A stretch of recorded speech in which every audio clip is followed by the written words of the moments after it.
Farmers Education Connection. I am Bart Robley, and I am here with my good friends Chip Ritter in Tucson, Arizona, Hello. Jeremy Steinkohler Chip. up in the Bay Area, and the champion, the man, the killer, Rick Stojak down in San Diego. How's everybody doing today? Beautiful. So, welcome, everyone. Today's episode is about how I've got a stick sticking out of my head. That's wow. It's a Vic Firth. Bart's kind of a linear drummer mostly. Exactly. I have to sit like this so it doesn't. Anyway, no, we're talking about a year in review today, and we're going to talk about the things that happened in 2021. But before the show started, we were having a conversation that's probably the most important conversation ever had in the history of drumming, and that is cereal. Yeah. Do you like your grape nuts crunchy or not crunchy? And I said the way you eat grape nuts is you get the bowl and you put your grape nuts in it, you pour the milk on it, you put the milk back in the refrigerator, you put the grape nuts on the counter, then you go take a shower and you start getting ready for your day. And a half hour later, the grape nuts are finally ready to eat, because if you don't do that, it's like eating gravel. So that's my take on grape nuts. Well, if you eat them crunchy, though, it wakes you up. Well, yeah, because it's like chewing rocks. Well, I like chewing rocks no matter what you do. I have the secret recipe for this, guys. Okay, what's the secret? Important tip you could ever get from Drummer's Education. Take those grape nuts with milk and put it in the microwave. Microwave them, man. It turns into this oatmeal. Then you have hot gravel. Gravel. There's something about microwaving milk that just turns me off, man. I can't do that. You guys are insane. No, man, you microwave it and mix it up. It's like an oatmeal. It's so good. I have an idea. We should make a deck cereal. We should. With little chips in it. I was just going to say, we'll call them chip nuts. We'll call them chip nuts. Oh.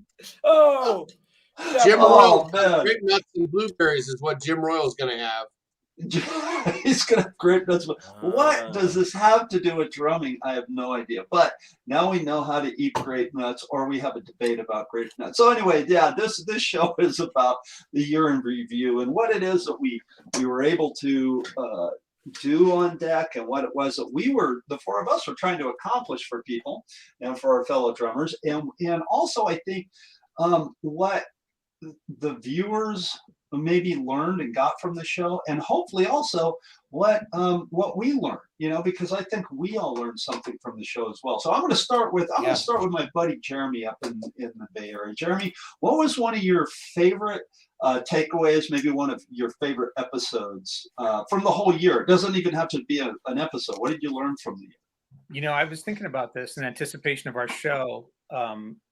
There's so many highlights. I mean, there were so many really, really enjoyable and educational episodes that we did, not just for like the public, but just for me. I mean, that I felt like I got so much out of. But I was thinking, like, are there some common threads that we learned? Because we talked to a ton of really, really top professional drummers and educators, from all over the country, from all over the world. And I started thinking, are there some, high level takeaways? And, one of the things for me that stood out that we heard over and over from Greg Bissonette, from John Mader, from, who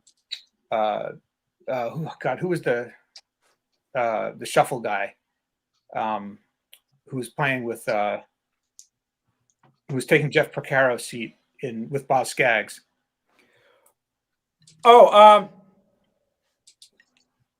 David Northrup.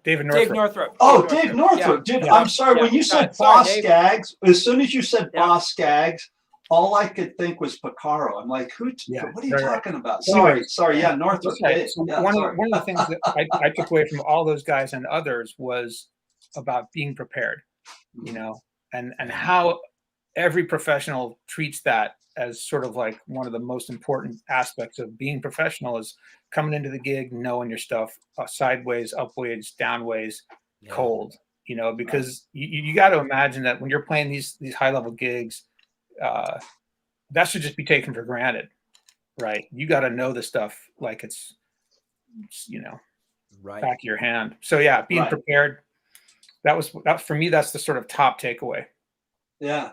Rick, what about you? What's your top takeaway for the year? What was your favorite episode? Maybe top takeaway. What did you get? From it?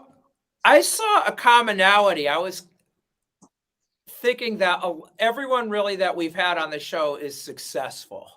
So there's something to learn from every single one of us. From all of us can benefit no matter what level. We can all learn from each other. Right. And correct me if I'm wrong, but didn't most of the people that we had on the show, didn't they study music? Didn't they go to college for music? The majority of them, and they're still studying too. I don't know. I think the majority went to music school. Some of them definitely did. Yeah, I know. Well, you mentioned Northrup. I know that Northrup did. I also know that Bissonette did. Bissonette did. Joe Bergamini did. Daniel Glass did. Yeah. I think, but I think the commonality, Rick, I do agree with you that whether you went to, North Texas or Berkeley or wherever, it's always about studying. It's always, I don't know when the last time I don't ever remember going a day where I didn't pick something up new or, and I think we're all that way. And I think that was the common thread that I got too from a lot of these guys, Yes. When you talk about that, you're right.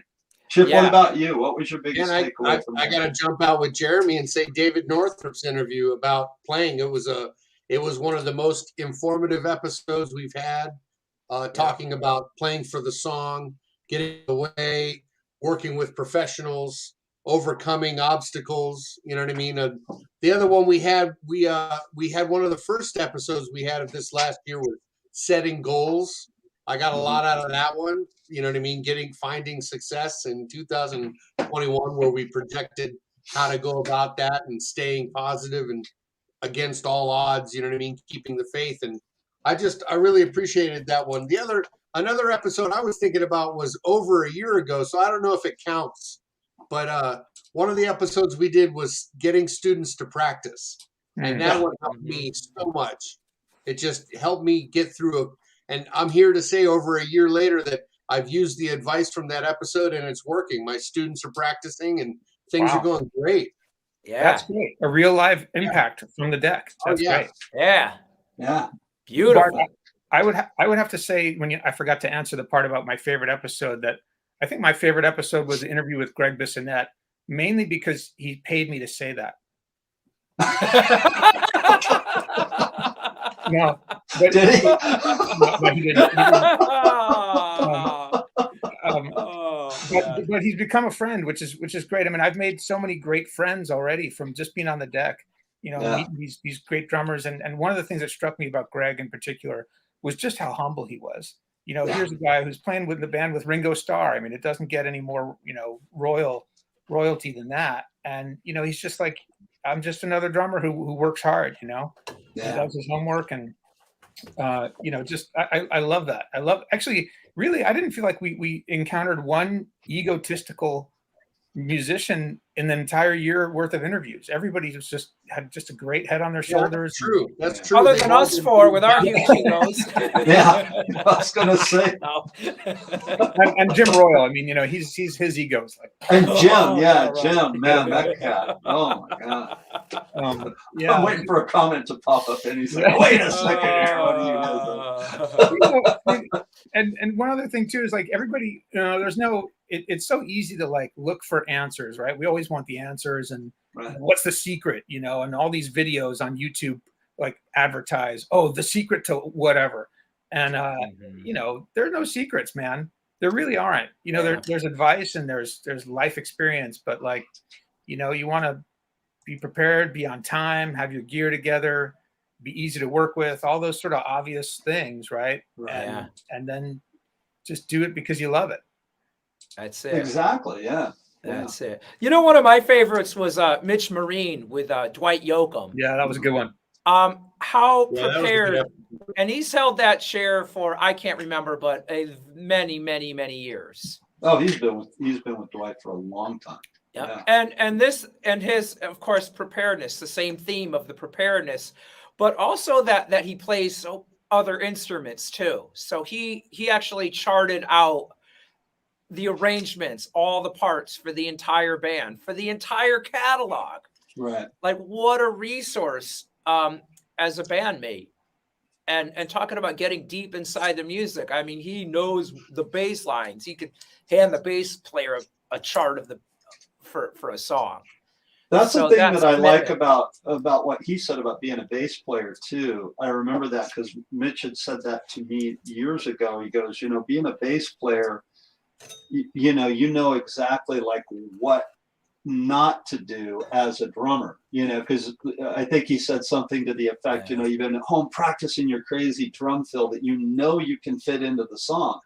And you go and you play that fill and it did fit, you landed it, that's great, but it just destroyed the song, and that's what he said, not here, not now. And I love that. I thought that was a great piece of advice, because a lot of times, you don't, I'm sure you guys have encountered this, you don't really get it. If you're not getting advice or feedback from the band, you're doing your job right. But if you start getting a lot of feedback, maybe you're not doing your job correctly, and they're like, hey, watch this, watch that. So I think that was a great piece of advice on what not to do. Don't overplay. Right. Another great takeaway that really stuck with me from the Mitch Marine interview was when he talked about, I think one of us asked him, like, what are you practicing? Or, are you practicing rudiments or anything like that? And he said, man, I just don't see how practicing paradiddles serves Dwight Yoakam in any way, shape, or form. Yeah. Right? Remember that? Right. I think he said drummers practice the stupidest shit. Yeah. Yeah, that's exactly. I think that's pretty much a quote. Yeah, that is a quote. Yeah, you nailed it. That's going to be the deck bike tagline. Yeah. I'll put it on Facebook today. Drummers practice the stupidest shit. Dude, just turn that into a meme. That'll be a meme. It'll go crazy viral. Oh my God. Exactly right. Oh man, that's fantastic. Oh man, that's great. Yeah, I think that one of the takeaways that I got from everybody, what you kind of said, Jeremy, is that there wasn't any real egos involved, and I think that, sometimes band members and musicians, I mean, I'm sure we've all run into this where they make it about them. It's not about the team. It's about them or what it is that they do and how they, I don't know. I don't know how to say it without sounding terrible, but it's not about an individual, or it's not about the team. It's about an individual. And everybody that we interviewed really made it about the group, made it about the team, made it about the music. And it was about serving the music. It was about serving the team. It wasn't about serving the individual. It was about the greater sum of the whole. And yes. I really liked that a lot. I really liked that because that was a common thread with everybody. I mean, with Dave Northrup, with Yoga, his drummer Mitch Marine, with Greg Bissonette, all of them, it was about the music and it was about the song. It wasn't about them. They kind of step out and get out of the way of the music. They try to help serve it. Mm-hmm. And I think that that's where, that's what we're trying to do here to the drumming community, hopefully, is help the drumming community in a certain way, help lift it up, Yes. So that's kind of one of the things I took from it. I have a thing about David Northrup. He's got a couple CDs he put out, and on one of his CDs, the band played Chameleon. Doom, doom, doom, doom, doom, doom. Doom, doom, doom, doom, doom, doom, right? This thing goes on and the sax player takes a solo. Then the keyboard player takes a solo. Then the bass player takes a solo. And I'm ready. Here comes David. Here comes David. And the song ends. And I was like, what? What happened? What? And so I called him on the phone. I called him on the cell phone. And I was like, David, you got to be kidding me, dude. How come you didn't take some 8 bars on a solo for Chameleon? How come? Why? This is your solo CD, and he's just like, man, that wasn't about me. You know what I mean? Pocket. That was pocket. There you go. Just stay in the pocket and do his thing as a drummer. So that's some that's another testament to the whole serving the song rather than himself. I thought that was really cool. Yeah. A guy puts a solo CD out and doesn't take a solo on Chameleon. Right. Yeah. Yeah. Yeah. Yeah. His CDs are killer too. It opens up with this halftime shuffle that's just wicked. Yeah. Oh yeah. That dude's pocket is that guy's How about, pocket is. how about Jim Toscano's episode when we talked about this technology that we've been anointed with? He gets it in there. There it is. Home run. If you have a link to our YouTube, I highly recommend going and watching that video. It goes over gear, setting it up, what to get, what not to get, what to stay away from. You know what I mean? What purposes this thing serve and that thing. Oh man, it was a great episode. Yeah. I got a lot out of that. And Rick, I got a lot out of that. Rick, I know that you one of the things, I mean, it might be interesting for us to talk about personally what we've gotten out of the deck this year. But I know, Rick, for you, you've gotten all into getting a whole new, revamping your AV setup, and you're on the verge of putting it all into action. Want to talk about that? Yeah, absolutely. Well, Jim Toscano, his guidance really has helped out a lot, and we're not out of the pandemic yet. And one thing that we certainly saw is that so many of the people we interviewed had to get on the case right away with being able to stream. And one thing that I did learn is that you can do it simply too. Like, it doesn't have to be that complicated to get it done. Yeah. And so a lot of students, I think, were turned off about online lessons because they thought they had to have some elaborate rig, and they could just use a basic, iPad and Skype, and you could kind of get started. But the deeper you go with it, man, you could just really start making online lessons super, super fun and set up the different camera angles. So one of the great things about DEC was talking with you guys too, on the unity that we have, and this is a resource for all of our drummers to help one another out. It's not just band members, or not just DEC member, it's our whole community that can help each other out with this.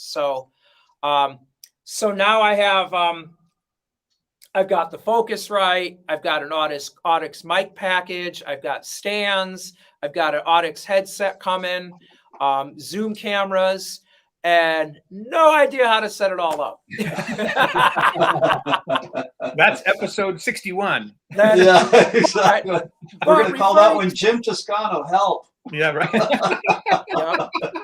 the cool thing, like you said about DEC, you know what I mean? The DEC group is a hub where you can actually go network and talk to, direct message some of these drummers and get an answer for a question. That's a great thing about it. That's it. And and our episode with Peter, I know Ratscliffe. I know I'm not pronouncing his name properly. Retzlaff. What a cool guy. What a monster drummer he was too. No kidding, man. And he got by with little help from his friends, right? And that's what it's all about. He had students help him get it all set up. And so that's what I'm doing right now. Later on today, I have a student who's going to come in and help me start figuring this all out. She was here already once, and we discovered that I had all the right gear and none of the cables I needed. That's what, when you called me the other day, did you go to that website I was telling you about? But as a side note? No, I didn't get to that one because I had already got it from Amazon. Okay. I'm going to go ahead and give a plug here to GLS Audio. Very good company. They used to own a company called Orange County Speaker, the Sunda family, and they have a company now called GLS Audio, and they have all your cable needs. Check them out. So there you go. GLSaudio.com. GLS Audio. Hey, I sound like that guy in the old Kiss commercials, right? Get your Kiss radio today. Hi, Jacob. Thanks for watching, Jacob. Jacob's awesome. What a brother. Man. Jacob's awesome. One of the things that I really am happy about too, with D.E.C, and it kind of comes back to what I was saying earlier about helping others out. I think we have been able to help a few drummers, or help each other for sure, with bettering their careers and or their life a little bit, in their drumming, in their little dog and pony shows that they do. And I think just Rick, what you're saying right there about getting your mics and your focus right and everything like that, just the knowledge that we gain from that, is for us to be better drum teachers. And I want to think that we've been able to help some other drummers along the way, and look at some of the drummers like Sharon Ransom, for instance. She was on, and man, she went on, now she's on Drumeo. And she's one of the featured teachers on Drumeo, and her and her husband are on there all the time, doing on social media all the time, taking selfies at different video shoots and stuff for her, and she's just killing it, man. She is just doing great.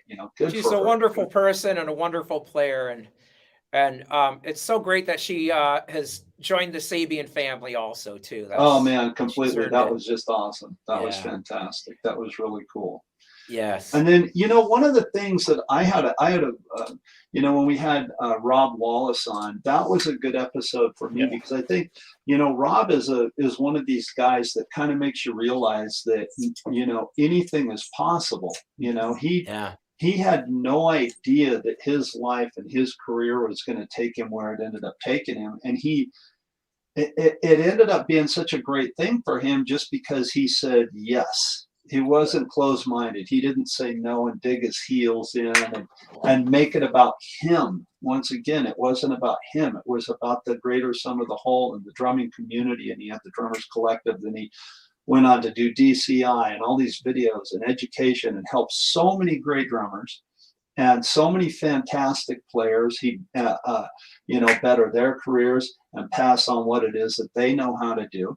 And he's still doing it through Hudson Music, and look at what Hudson has become. That's just such a juggernaut in the drumming community. Mm-hmm. And he still tours up and down the East Coast in a tribute band, an Allman Brothers tribute band. And oh my gosh, what a fantastic episode that was. He's a great guy, and living proof that if you put love into something and you make it about other people, not about yourself, look what can happen. I totally agree. I was going to mention that episode too, because that was also one of my favorite interviews. And one of the things about Rob's story is that he didn't know. He was the first person to say, like, he didn't really know what he was doing. He didn't have the master plan. And like you said, he just said yes. And this is something that Jim Royal and I have talked about a lot. And we talked about it in our basic presentation about growing your teaching practice and, moving beyond just private lessons. We talked about taking leaps of faith. And for Jim, it was about, could I do this? And he bought a studio, and then he bought a truck, and then he took his band to Jamaica, and then he took it to England, and his steel drum band. And I think that's a piece of the puzzle too. And I think what's his name, John Mader had mentioned that to me. I can't remember if he talked about it on the episode or just in a private conversation about that he just never turned down a gig, just always saying yes. And then, even if you're not ready or not prepared in a way, or you don't feel like you are, you do the work and you get to that place where you give it your best effort. And, you don't always know what doors, how meaningful the doors are that open for you. You know what I mean? Like something can be seem like it's small in the moment and not particularly meaningful or impactful, but then, you look back on it like, whoa, that was really a fork in the road there that I took, and I didn't even realize it at the time. Mm-hmm. What I'm saying? like his story about John Mader about when he was at a gig, and it was, he was just playing a gig and wasn't really, wasn't that big of a deal. And this lady came up to him and said, "Hey, I think I had to introduce you to my husband. You guys might work well together." It ended up being Fogarty. Yeah, right. I mean, yeah, right. And would you be interested in maybe meeting with him?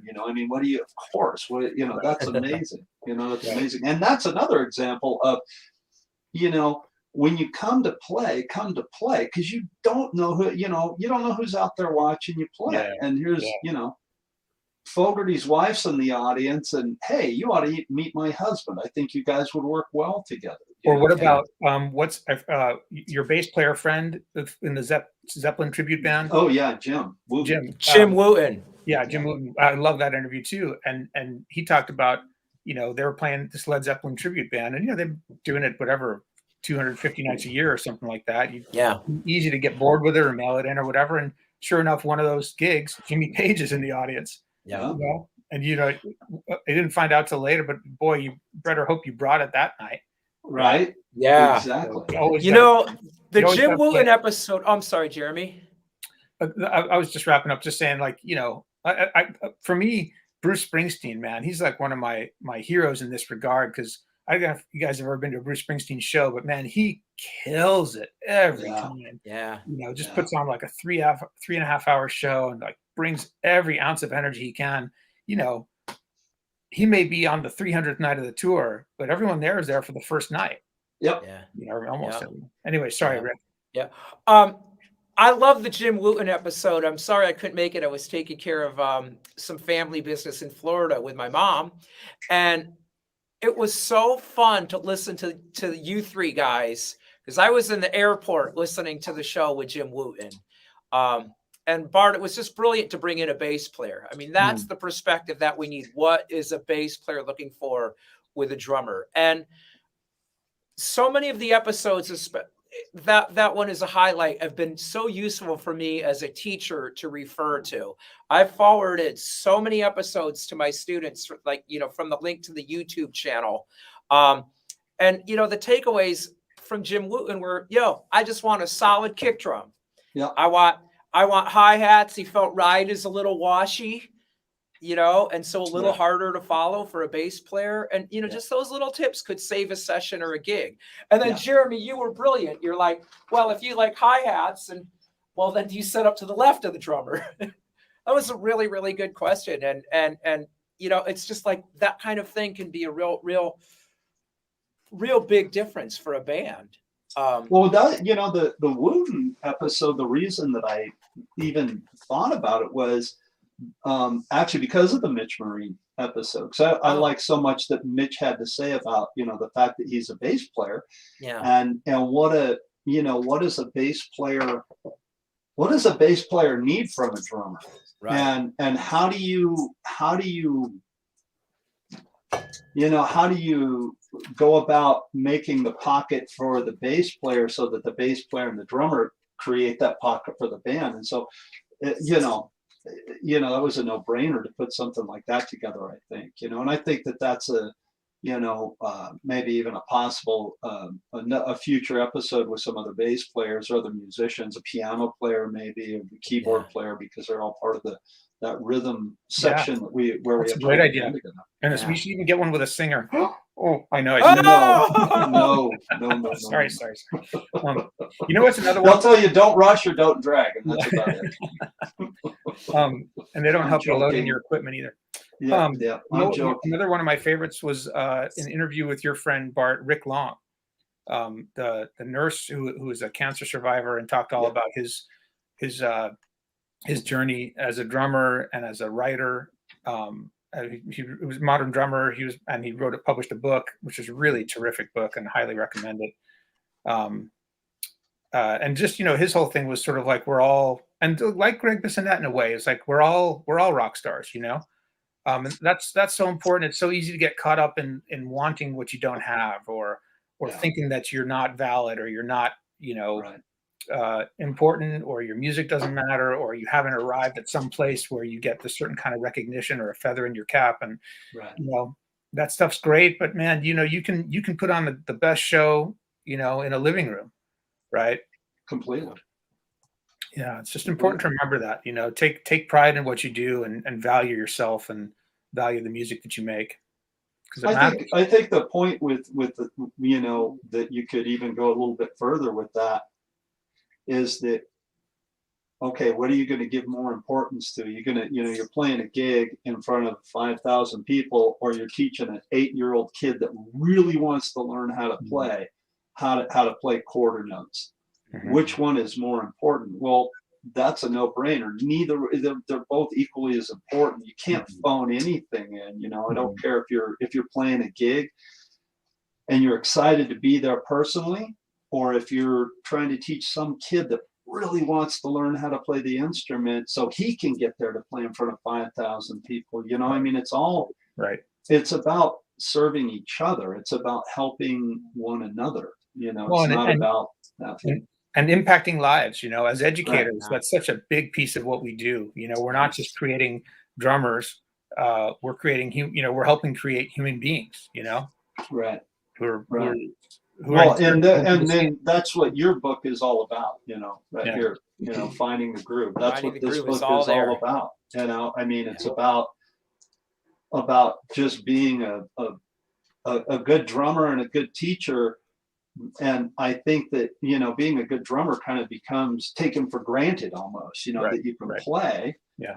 But being a good person and helping mentor people, and again, the student might be somebody that plays better than you, and you're not mentoring them in how to play the quarter notes. You're mentoring them. Well, like Rick said, hey, I need to get this focus right working. I don't know what to do. Well, let's call Toscano. He'll get us hooked up. You know, it's about helping each other. That's what it's all about. You know, and that's been one of the best things about D.E.C.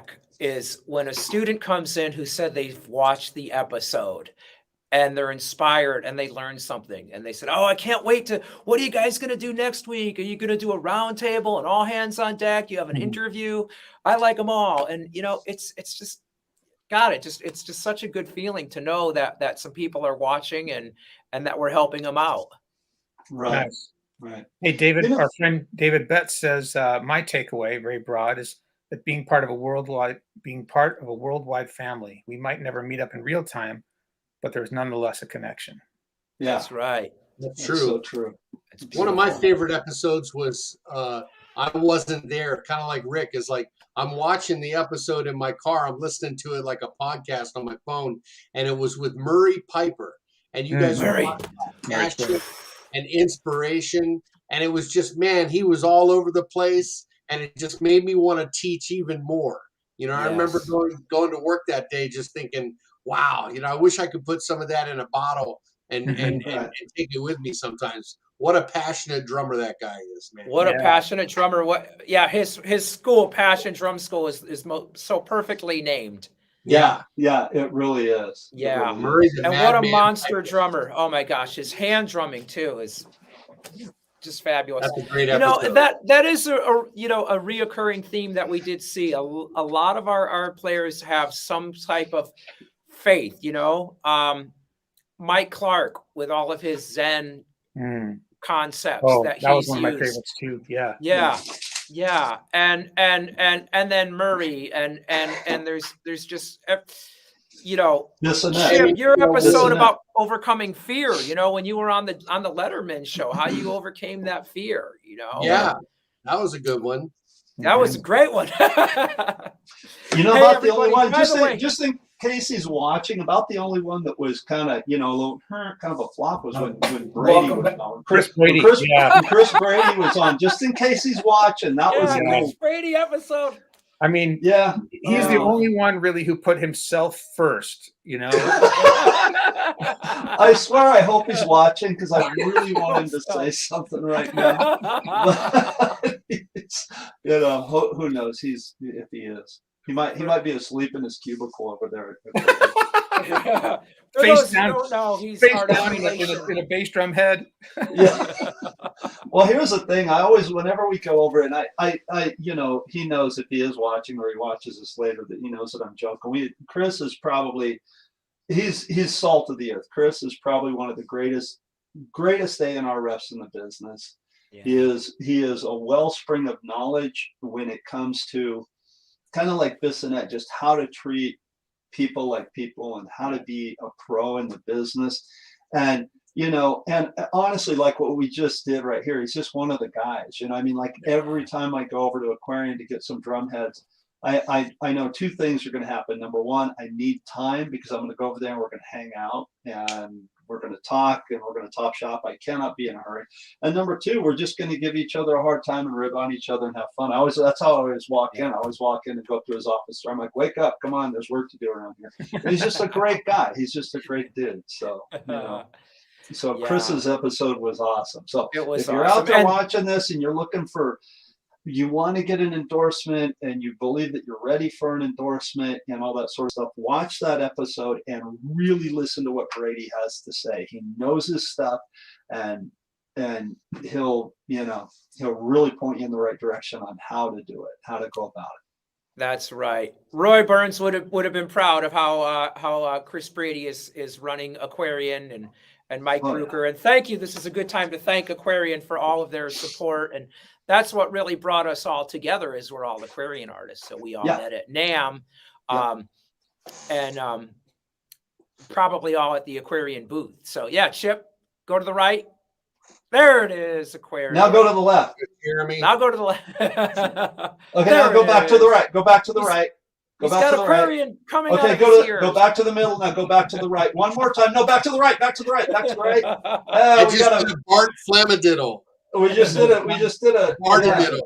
That's another thing we did. That's another thing we did this year is we invented a rudiment and we named it after Bart.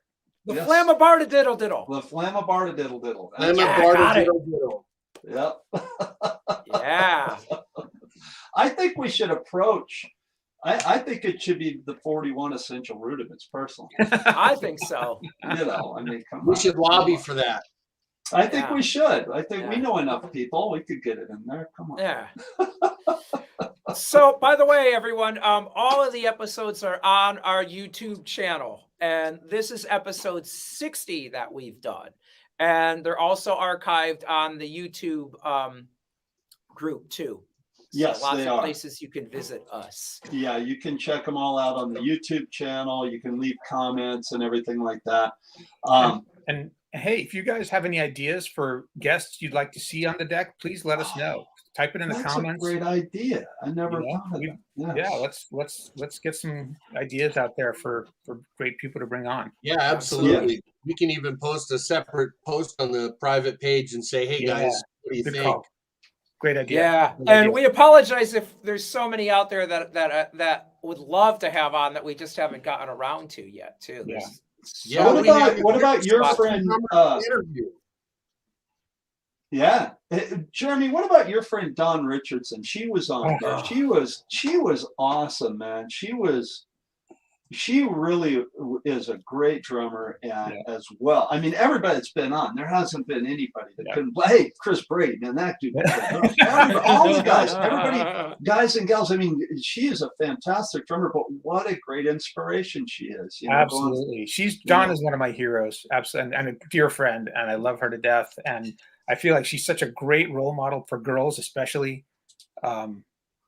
She's just got it going on, and she's a great teacher, and another fine example.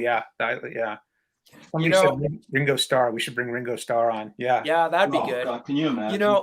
We've had so many fantastic female drummers on too, and Tammy Mitchell Woods of Drummer Girls United. Kelly Ray Tubbs. God, how cool was that interview?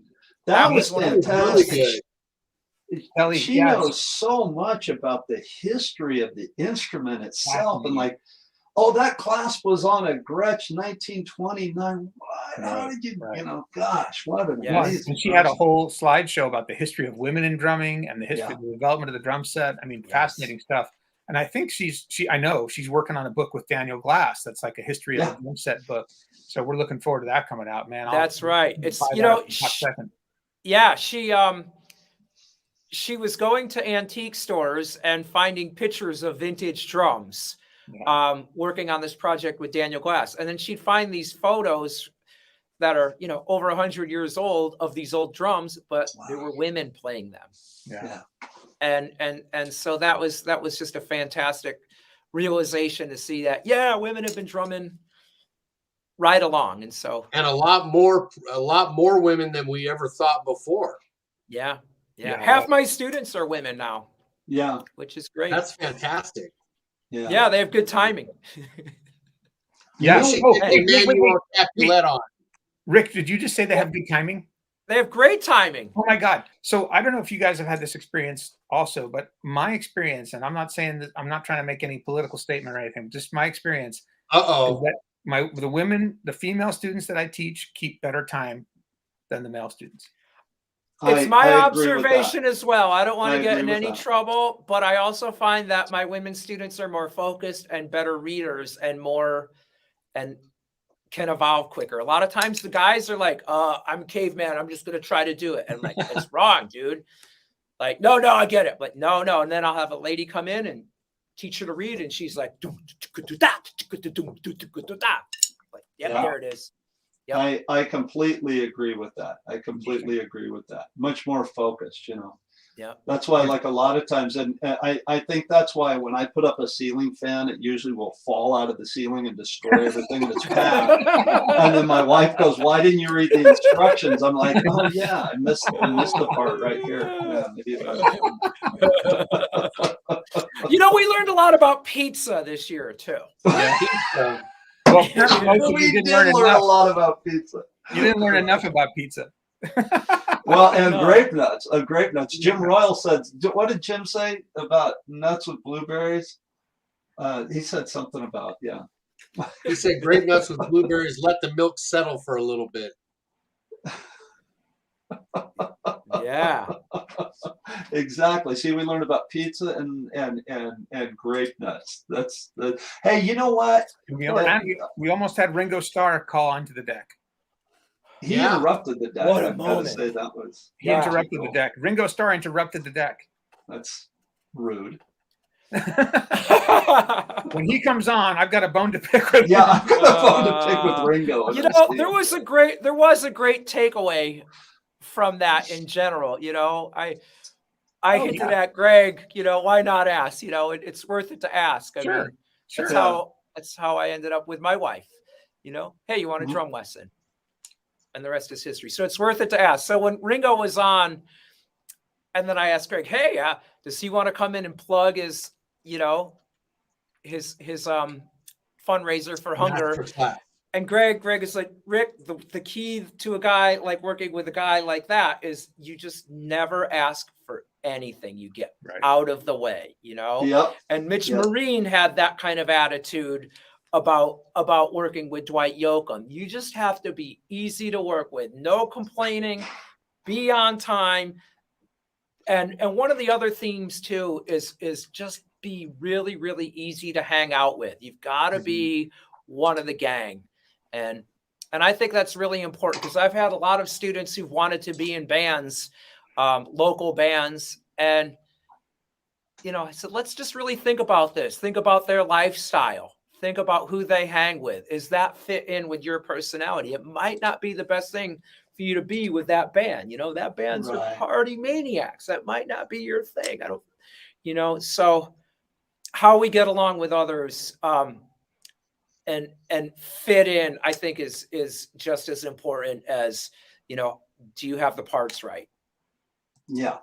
Yep. Yeah, I agree. I think that one of my favorite episodes as well, and this was like, that common thread was there as well, as when with Joe Bergamini and John Mayer when they talked about playing in the pit, you know, with during plays and stuff like that, and having to get along with the conductor and the cast and all that sort of stuff. Imagine that, you know, hang with a bunch of actors and a bunch of musicians and a conductor. And you have to be able to pull that all off from a private room where you're sealed off from the band under the stage. I mean, come on, that was an incredible interview. I learned so much from that. Might be a better scenario. We had to put Chris in the room. You want to keep him separated from everybody else. Keep him separate. Shut the door. Yeah. You guys remember the episode we did where it said our drummers evolving? That's one of my favorite ones too, man. I went back and watched that one a couple times. That's a good one. Good. Yeah. That was a question that I had that I was thinking about and that's one of the great things about DEC is if you ponder anything in the course of your day about drumming, you could bring it to the group and say, hey, let's kick this idea around. And I think we established that we all agreed that drummers are evolving, which is good. They are evolving. I thought it was our drummers revolving. That's what I thought it was too. Oh. You just cleared up a whole thing for me, man. Drummers. I think we agree. Drummers are evolving, but you got to be careful to not just go through the motions. Right, and Rick, I think you're living proof of that right now by what you're doing with your studio, with the mics and the preamps and everything like that. You're living proof of that. I mean, that's what you're doing. You know what? We're all living proof because of what we do right here. Even, this is why do we come here every week? Because we want to better ourselves and we want to raise up the drumming community, right? Yeah, that's right. Learn from one another, learn from all these other great musicians and educators out there in the world. And, I've learned so much. I'm a better teacher and I'm a better player just from having been on the deck. I gotta say, I am too. Since for the last year, my life is better ultimately because of this. I completely agree with that. You want to know something that I really took from all the episodes, and I mean this is a big broad brush, personally, but I think anything is possible. This year, in this year's time, I've sold a house, bought a house, moved twice because we had to live in a temporary house in between there and here. I went on the road with the band. I built this studio. And when I say I'm not going like this, I really did. My uncle came down and we built this studio, but and my wife was right there alongside me, Leah, all the way, moving stuff. We didn't hire movers. We did it all ourselves. And while I was on the road with the band, I taught while I was on the road with the band, on days off, I'm teaching. I learned so much. With Bart Robley. What's that? We did an episode on tour with Bart Robley.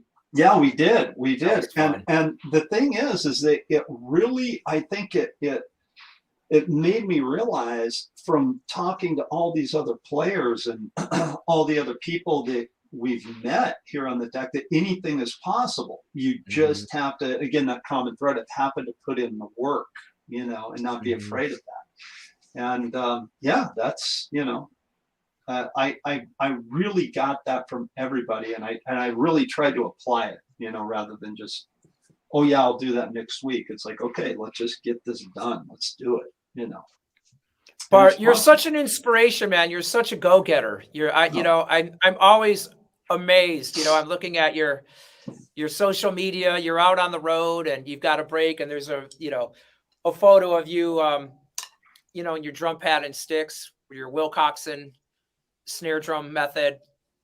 You just thank you for that. Man. Well, thank you. I appreciate that. And where I got that from is Stanton Moore. We want to get Stanton Moore on here. It's one of our goals is to have him on the show. But I remember reading an interview with him in Modern Drummer, and he talked about how he practices his brush stuff on an ironing board in hotel rooms. And he's like, I'll get into the hotel room. It'll be 2 a.m. I'm dead tired, and I get out the ironing board and I start doing brush patterns.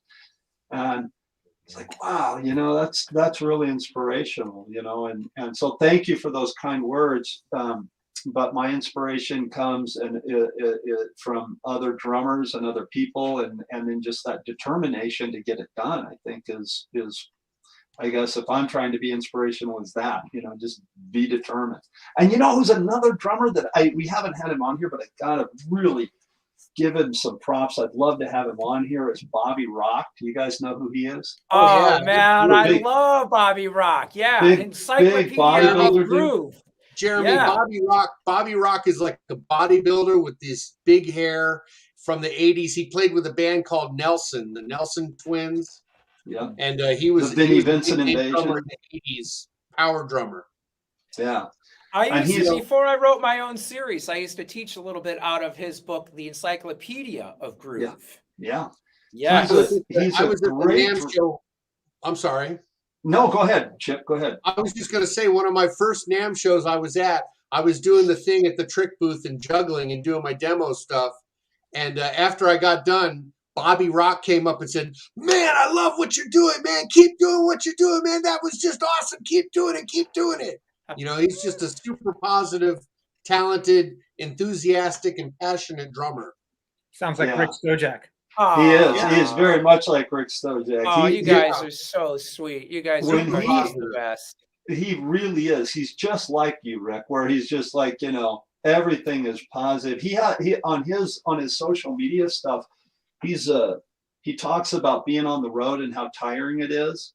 Mm-hmm. And dude, this guy's like just buff. He works out all the time, not an ounce of fat on him. And he talks about staying in shape on the road.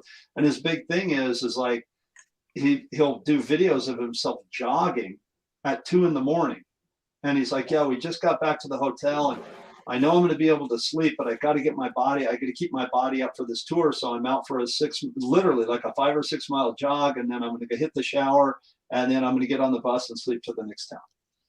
Wow, that's a lot different than stumbling back drunk from the bar to your hotel room. Ain't it the truth, man? Ain't it the truth? And he is such an inspiration. And right now he's on tour. He's been with Lita Ford now for a number of years. Yeah, Lita Ford. Oh, wow. And the 6th Degree, matter of fact, one of the guys I want to get on here next year is a dear friend of mine. He's going to play on a record that I'm doing.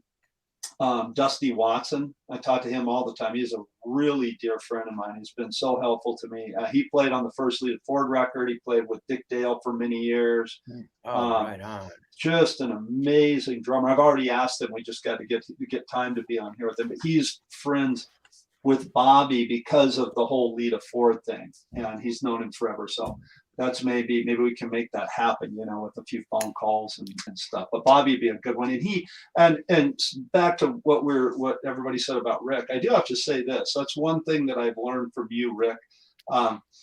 You really are such a positive guy. You're such you know, the other day it was Christmas Eve when you called me and I was out trying to buy caviar, remember? And you, what's going on? How's it going? It's good to hear it. You know, I mean, just called to say hi on Christmas Eve and it meant the world to me, man. And you got it, man.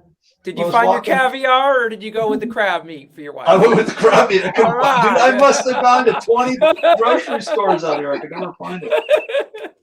My wife, just so everybody knows why I'm looking for caviar, my wife loves caviar. And so every year at Christmas time, I give her a thing of caviar in her stocking. She loves caviar. So I'd always go buy a thing of caviar. Well, we moved out here to this new house and they don't have caviar out here. So I got canned crab meat. That's how terrible.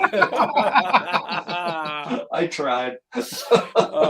You know, one of the things that I found beautiful about D.E.C is that learning from you guys and also learning from so many of these, you know, some of the great drum teachers across the country. You know, you don't have to be playing with a big name band to have a lot to offer. And, you know, I think some of the most insightful stuff came from the educators, you know, great guys like Kevin Lehman, you know, and Kevin Stevens. Kevin Stevens. Yeah. The Kevin episode, right? Yeah. Yep. Murray Piper. Murray Piper. Exactly. Don Richardson. Yeah. I agree, Rick. That's really well said. That's really well said. Thanks. Yeah. And I've learned so much from you guys every day. Saying. I'm sorry, Rick, go ahead. Well, it's just every episode I learned something from you guys. And it's really cool to listen to an episode that you're not on, even though most of us have been on all of them. Mm-hmm.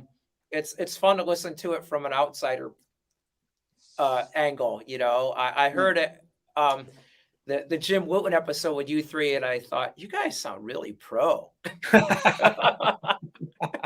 That's like an actual podcast. Yeah. I think that echoes, Rick, what you just said echoes what Jeremy was saying earlier. That I think it's, you know, it's easy to get caught up in that thing of, you know, well, gosh, who am I? You know, but it's true. I think everybody, I don't care if you're, I mean, and it echoes what Bissonette said, you know, I mean, and Mike Clark. We're all just drummers and we're all in this together. You know, it doesn't matter if you've played for, you know, Johnny and the Bag of Donuts, or like Bissonette, you've played with Carlos Santana and David Lee Roth and Ringo Starr. I mean, Right. Well, I remember when you introduced him, you said, you know, Greg is the drummer, it's blah, blah, blah. And he said, I'm just a drummer. yeah. You remember that? Yeah. That's right. Yeah. That's right. Yeah. Just like, look at how humble my brother-in-law Gene is. You know, Gene Right. Hoglan. Gene. You know, Oh yeah, that was a Great great That was, episode. that was an That was, awesome yeah. interview. yeah, Yeah. it was. It Well, was a how fantastic. interview. fortunate, not just that, you know who your brother-in-law is Gene Hoglan, but Gene Hoglan, the drummer, but how fortunate that your brother-in-law is Gene Hoglan, the person, you know? What a yeah, great- brother, that's beautiful. What a Jeremy, great thank guy. you. I mean, I got to tell you guys this story or share it with our community here. I have a student, his name is Max Mahmood, and he's 12 or 13, and this kid is just a monster shredder. I mean, when he was 6, he was already playing these Lamb of God songs, and Wow. and just an amazing drummer, heavy metal, and now of course he's getting into jazz. And Gene Hoglan was one of his heroes, and he made a video of himself playing a death tune, The Philosopher it was, I think, and I sent it to Rick. Said, hey, Rick, I've got this student. He's a huge Gene Hoglan fan. He made this video of this, tune that Gene Hoglan played on. Rick sent it along to him, and Gene responded to me and my student, said, hey man, what a great video. You sound amazing. Keep up the great work. They've since connected further, and they got to meet Gene when they came up here to the Bay Area for a tour just a few weeks ago. And he gave him one of his T-shirts, and Gene's playing his band on his Twitch stream, and they're good buds now. And what a great guy to take the time, to keep the next generation inspired. And yeah, just big props to Gene Hoglan. Oh, that's beautiful. Yeah, that's cool. That is really so sweet, cool, Jeremy. man. Yeah, I'm gonna let him. He's gonna want to hear this. That's really nice. Yeah, man. So I go ahead. Well, we have an interview with I did an interview also with him in the studio that he's working with an artist, and it's a really, really insightful interview, but we had to pull it basically because the artist wasn't ready to have that music played on our show. So once the album comes out, we'll have an insight of Gene in a recording studio. So that's the video actually is still up on YouTube. It's just on private. So basically, once he gives us a go ahead, I just got to take it off private and pull the trigger, and away we go. It'll be up there ready to go. So that'll be great. Oh, that's so cool. One of the things that I think that, and this is for all of our drum teacher friends out there, and anybody that's doing this. We are impacting people's lives as far as being educators, right? And we don't know, if one of our students is going to be the next Gene Hoglan, right? Or the next Greg Bissonette. And so I think that it's important to realize that we're doing that. I did an interview we called it a deck extra. And we haven't done a whole lot of those. I did one with my very first drum teacher, Rob Heskett, which you can go back and watch. It's on the deck YouTube page. And my point with that is that I have 2 drum teachers. I've been fortunate, as we all have, to study with some of the greatest players in the world: Greg Bissonette, Ralph Humphrey, all these amazing drummers. Rob Heskett is one of those guys that he was my first drum teacher, and I remember those lessons. I remember those lessons with Rob because they were so formative to who I was to become as a person. Over and above a drummer, and we've reconnected after a number of years, but my point is that I was a little kid. I mean, I was a little kid when I met Rob, and we're still friends. He is a dear friend of mine because he taught me how to play the drums. And I remember one night Chip, at one of the NAMM jams that we did, was one that you played at. He was there, and I remember looking over to my left side, and there's my first drum teacher, Rob, and his wife, and Mike Dorfman was standing there. All these drummers are over to my left, and I'm just like, oh God, don't blow it right now. having your drum teacher there all these years later that you met when you were a little kid, and that was so cool, Yeah. So the drum teachers out there, I say that story because I want it to be inspirational. Because there's times as a drum teacher, you're sitting there going, man, am I really making a difference? I think we've all experienced that. Sure. But I think we are, because they've made that difference for us, Well, and the other piece of that puzzle is that you don't always know in the moment what kind of impact you're having as an educator, because and that comes back to that sort of bring it every day, bring it as a player, bring it as a teacher, because you don't know what kind of impact it may have for these kids as they grow up down the road.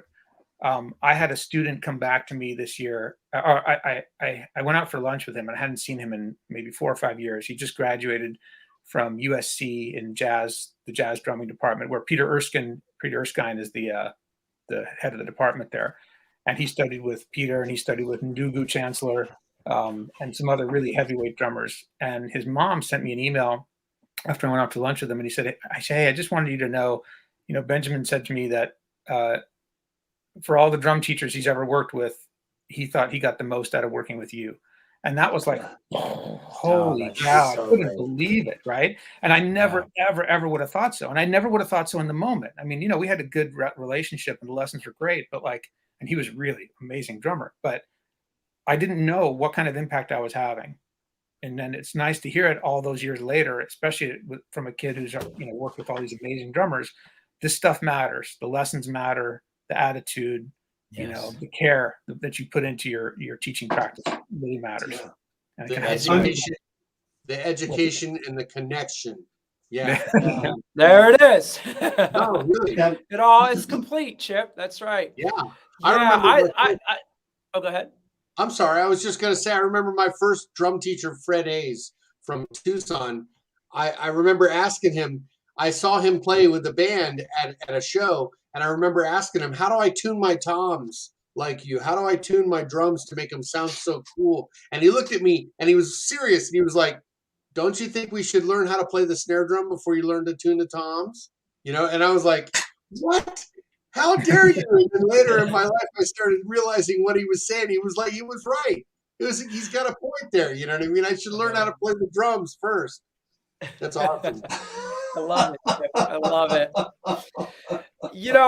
I have a thought to kind of end the year, and that perseverance and love of the instrument is going to guide you along, and you're going to get further with that than just pure talent. I always love it when I see like a young player or, a video of a kid who's a great prodigy. That's fantastic. But what really excites me is a person who it just didn't come to them that day right away, and they worked for it and they evolved it, Like, I'm more impressed when somebody gets a page done out of my book series, than that video that someone sent me of a kid who's playing great. And so just stick to it, people. Just have some fun, and whatever level. You don't all have to be out there learning this instrument to be a rock star. This can just be your time, my time. I got that hour a week. I'm just drumming. I'm taking my lesson. It can be fun. And I think that's a big theme that as drum teachers can do to really evolve the culture of drumming is stop taking it so seriously and let people have some fun, and we don't work the drums, we play the drums. That's well said, Rick. Thanks, man. Really good point. If you think about, it's easy to focus on the all-stars, the top 1% or 0.5% of drummers who are, monster players and playing with all these big names and selling out the arenas and all that. And we admire them, and we should, and that's great. But that means that 99.5% of the rest of the drummers in the world aren't that. And that means you're all playing local, clubs and bars and weddings and birthday parties and, Elks clubs or whatever it is, or touring, locally, whatever, regionally. And that's just important to remember, we're not all going to get to that place. And especially for people who are picking it up as adults, you weren't playing since you were 5 years old, 10 years old. So maybe your goals are more modest, but that doesn't make them any less important or less meaningful. Right. Yes. You know, you can still play great music and have an amazing, rich life of musical experiences playing at your local bar or at your local birthday party or Kiwanis Club or whatever it is. You know, we're not all going to be the next whoever. What's important is that we are just the best version of ourselves. Exactly. Well said, Jeremy. And my favorite quote of the year is yours. It takes time to develop your time. Yes, I love that one. I love that one. That's Nice. Straight from the Bible or finding the group. Hey, Okay, let's close up. I got to say thank you to the three of you before we close out for the year. I want to thank the three of you for all your inspiration, your camaraderie, and most importantly, your friendship. I value it very, very much. I'm so grateful for your guys' support, and you're always helping me plug the book. And I know it's mean a lot to you guys, and it means so much to me to be a part of this. So thank you guys. Thank you, Jeremy. Back at you, man. Thank you for your friendship. Thank all three of you.